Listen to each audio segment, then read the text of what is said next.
പൊന്നാനി നഗരസഭ CDS 2 ഓണ വിപണന മേളയ്ക്ക് നിളയോര പാതയിൽ തുടക്കമായി. Shopika weddings the bridal legacy.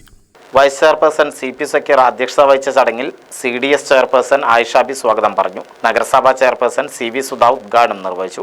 ക്ഷേമകാര്യ സ്റ്റാൻഡിംഗ് കമ്മിറ്റി ചെയർപേഴ്സൺ ഹസീന ആശംസകൾ അറിയിച്ചു. മുനിസിപ്പൽ കൗൺസിലർമാരായ BV മോൾ, റാഷിദ, ബൻസീറ, ശാന്ത ശിവദാസൻ, ബ്ലോക്ക് കോർഡിനേറ്റർമാരായ നിവിത, ഷൈമ, അശ്വനി, CDS മെമ്പർമാർ, MEC അക്കൗണ്ടന്റ് നീതു എന്നിവർ പരിപാടിയിൽ പങ്കെടുത്തു. സ്ത്രീകൾക്ക് സ്വയം പര്യാപ്തമാകുന്നതിൻ്റെ ഭാഗമായിട്ടാണ് ഇത്തരം ഓണച്ചന്തകൾ സംഘടിപ്പിക്കുന്നത്. എല്ലാവരും ഈ ഓണച്ചന്തയിൽ എത്തിക്കൊണ്ട് നല്ല രീതിയിൽ സഹായിക്കണം എന്നുള്ളതാണ് അഭ്യർത്ഥിക്കാനുള്ളത്.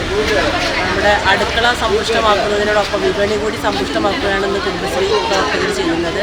പൊന്നാനി നഗരസഭയിലെ CDS 2 ഓണച്ചന്ത ഇന്ന് മുതൽ 3 ദിവസത്തേക്ക് തുടക്കം കുറിച്ചിരിക്കുകയാണ്. പൊന്നാനി നഗരസഭ CDS 2 ഓണത്തോടനുബന്ധിച്ചിട്ടുള്ള ചന്തയാണ് നമ്മൾ ഇവിടെ നടന്നുകൊണ്ടിരിക്കുന്നത്. പ്രാവശ്യം മിലാഫെസ്റ്റിനോടനുബന്ധിച്ചിട്ടാണ്, അതായത് മിലാഫെസ്റ്റിൻ്റെ കൂടെയാണ് നമ്മുടെ ചന്തയും നടന്നിരിക്കുന്നത്. 3 ദിവസത്തെ ചന്തയാണ് ഇവിടെ നടക്കുന്നത്. വൈകിട്ട് ഒരു 4 മണി മുതൽ രാത്രി 10 മണി വരെയാണ് നമ്മൾ ചന്ത തീരുമാനിച്ചിട്ടുള്ളത്.